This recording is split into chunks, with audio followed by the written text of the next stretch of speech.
ফল ছিদ্রকারী পোকা, হনুমান, ইঁদুর আমাদের গাছগুলির এই ছোট অবস্থাতেই ফলগুলি খেয়ে চলে যায় এবং পোকাগুলি ফলগুলিকে নষ্ট করে। তো তার থেকে আমরা কিভাবে রক্ষা করব? একটি গাছে ফল আনতে কিন্তু আমাদের বেশ খানিকটা পরিশ্রম করতে হয়, সময় দিতে হয়। যখন সেই গাছে ফলগুলি হয় তখন সেই ফলগুলি কিভাবে আমরা রক্ষা করব? আমরা তো ছাদে সবেদা গাছ, আতা গাছ, বিভিন্ন রকম গাছ লাগাই।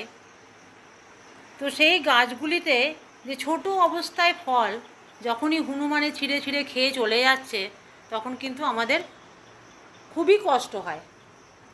তো সেগুলি থেকে আমরা খানিকটা হলেও কিভাবে রক্ষা পাবো? এই যে সবেদা গাছ, এই সবেদা গাছটি কিন্তু 12 মাসই একদিকে ফল হচ্ছে, আবারও দেখা যাচ্ছে যে ছোটও হচ্ছে। তো যেই ফলগুলি বড় এইভাবে আমরা প্যাকেট করে দেব।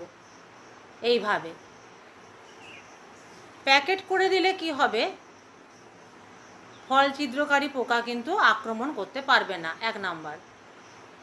তো ইঁদুরেও কিন্তু চট করে ছিঁড়ে খেতে পারবে না। আর হনুমান থেকে রক্ষা কিভাবে পাবো যদি বলেন? হনুমান এসে প্যাকেট খুলতে খুলতে আমরা খানিকটা সময় পেয়ে যাব, খানিকটা সতর্ক হতে সময় পেয়ে যাব হনুমানকে তাড়াতে।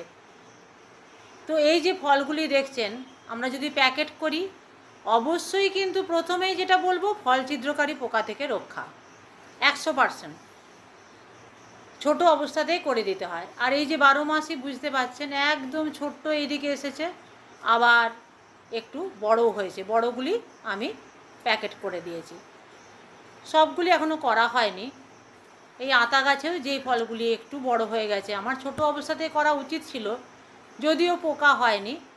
তবে পাকলে তো একটা গন্ধ বেরোবে, সেই সময় ইঁদুর, হনুমান এদের কিন্তু আক্রমণ হবে। তাই যতগুলো পেরেছি আমি করেছি। এই প্যাকেটগুলো আমার, এগুলো কাপড়ের সুতির প্যাকেট। তো এইগুলি কেন দিই?